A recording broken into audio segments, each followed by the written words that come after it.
Welcome to the Ogles channel. Thanks for watching today. And the end of the year is quickly approaching, and that means it is time to do the top 5 games of the year, at least for me anyway. This is not a list of the top 5 games according to critics or top 5 games according to overall user ratings or stream times or anything like that. This is just simply the top 5 games that I enjoyed the most in 2023.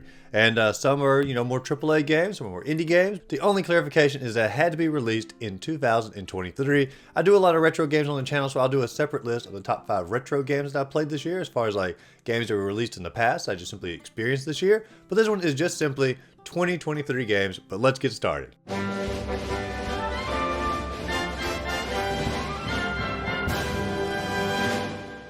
Now in 5th place, we're going to have a game called TMNT Splintered Fate. Now this was on the Apple Arcade, and generally I hate like all mobile games because they're always cash grabs or the controls are really bad. But TMNT Splintered Fate controlled excellently, and it's basically a Hades game with a TMNT flair to it.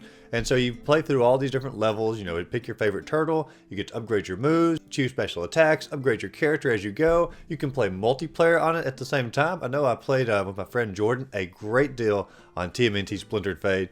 And I beat this game, I'd say I beat it at least 15 times. I went through it many times. And the only reason I don't play it a whole lot anymore is just simply because it's the only game I ever played on Apple Arcade. And you have to continue paying a monthly subscription to Apple Arcade. And so after a couple months not playing it, I unsubscribed. But I'm telling you, if they ever put out like a significant like DLC or significant upgrade to it, I will be resubscribing to Apple Arcade because I absolutely adored TMNT Splintered Fate. A very well-made Hades clone of a game. And if you're a TMNT fan, definitely worth the at least a trial subscription to Apple Arcade to give it a go.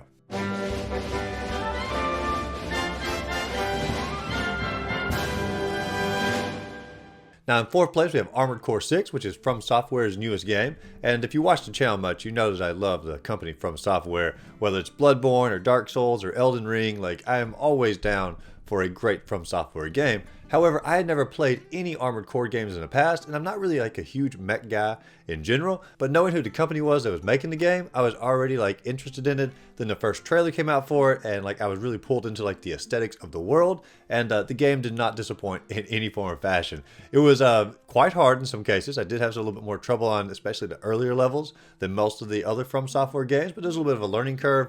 Once I got used to it, man, this game was a blast just simply to fly through, just simply blast all the enemies out, equip your mech with different guns, different weapons, different stances, a tank build or a spider build. This game was a ton of fun. And when you finish the game, you can go back through it and take different paths and actually explore different storyline elements. There's a lot of replayability to the game. I didn't really dive too much into the multiplayer aspect of it. I tried a few matches here and there. But honestly, when I think about this game, I think of just like a pure fun game. Yes, there were some frustrating parts, but for the most part, whenever I played the game, I was just having a blast.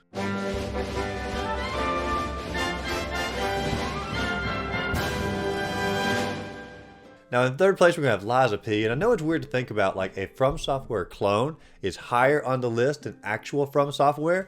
But for this year in particular, they did it better than pretty much the kings of the game industry.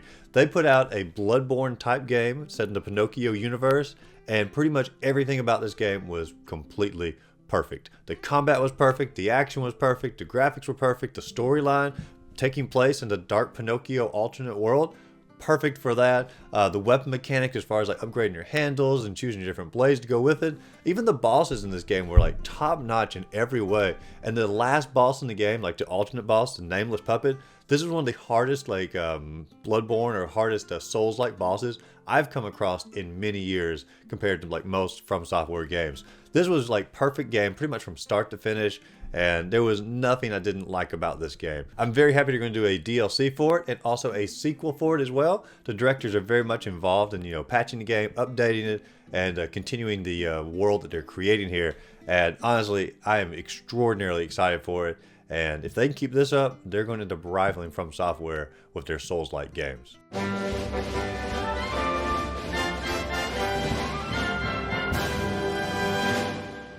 Now in second place, I'm going to put the Resident Evil 4 Remake because this was just simply a perfectly horrific experience in literally every single way. From the opening levels where you're fighting off the lower cult members to when the final levels you're going against the mutated, corrupted cult leaders. I mean, that was everything about the game and all the monsters in between. There was one scene in particular, like a creature from the movie The Thing from 1984, the John Carpenter movie. I adored this particular monster or this particular boss in the game, but he wasn't the only one. There are so many amazing moments as you travel throughout this environment. The rule setting in Spain, I don't know what year it would be in, but like it was just simply perfect aesthetic. The mechanics in the game were absolutely on point. The shooting in the game, the melee attacks in the game, it was mixed together just perfectly. And the storyline, like this was the best Resident Evil storyline I have encountered, and I generally enjoy like all the Resident Evil games, but I had never played 4 original, and so the 4 remake blew me away of like how great a Resident Evil story truly could be. There was nothing I didn't like about this game. This is my favorite Resident Evil game that I've ever played, and I don't think any Resident Evil game could ever top it.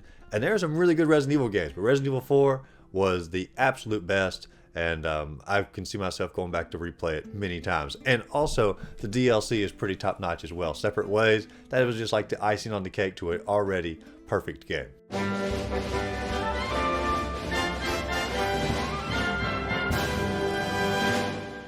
Now, I know I've already called several games on this list perfect games, but there is a scale of perfect games. At the top of that scale has to be Final Fantasy 16. I adored this game in every single way. And I know it's a little bit of a divisive game amongst a lot of Final Fantasy fans. They felt like the gameplay was too much of a departure, and some people even had the audacity to call this game boring, which I just found mind-blowing because I thought this game was pretty much storytelling perfection from the moment I loaded up the game to the very last scene in the game. And the music, like the music hit every single emotional note just absolutely perfect as you went along. The soundtrack for this game is one of the most phenomenal soundtracks I've ever had inside of a gaming experience.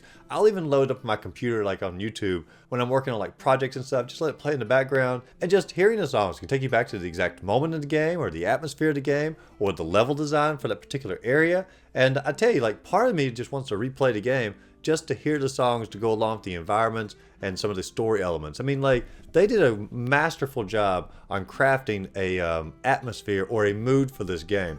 But it wasn't just simply that. Like, I actually enjoyed the action for it. I enjoyed the combat system. I enjoyed it was more action-oriented, a turn-based RPG. I like turn-based RPGs, but I really enjoyed the direction that the combat was going in.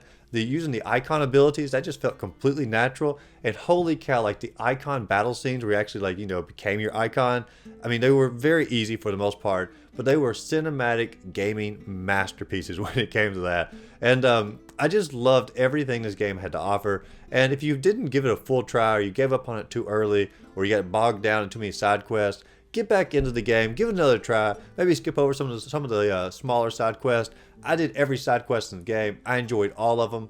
But if you're getting bogged down in them and you want to just get to the main story, move on to the main story and just experience the overall story arc for the game. And I think it'll go down as one of your favorite Final Fantasy games, if not your favorite Final Fantasy games, if you just give it a full try all the way through. Like I said, I loved it in every single way, and there was no way when I finished this game, when I put the controller down, I thought there's no way this is not my #1 game of the year. And sure enough, great games came out after it. Great games came out before it. But I was like, this is it. This is the best game of 2023. And it's going to be tough for 2024 to even beat Final Fantasy 16, especially since they have a DLC coming out for it, which I know won't count for a full game in 2024, but it will probably be an honorable mention, at least for next year's games as well, if I was guessing. But what are your top 5 games of the year? Let me know in the comments down below. Do you agree with my top 5? Do you strongly disagree? Let me know all that in the comments down below. And as always, if you enjoyed the video, be sure to like and subscribe to the channel. Check out my other videos listed up above, and go out there and find a great game to play. Simply have a great rest of the day.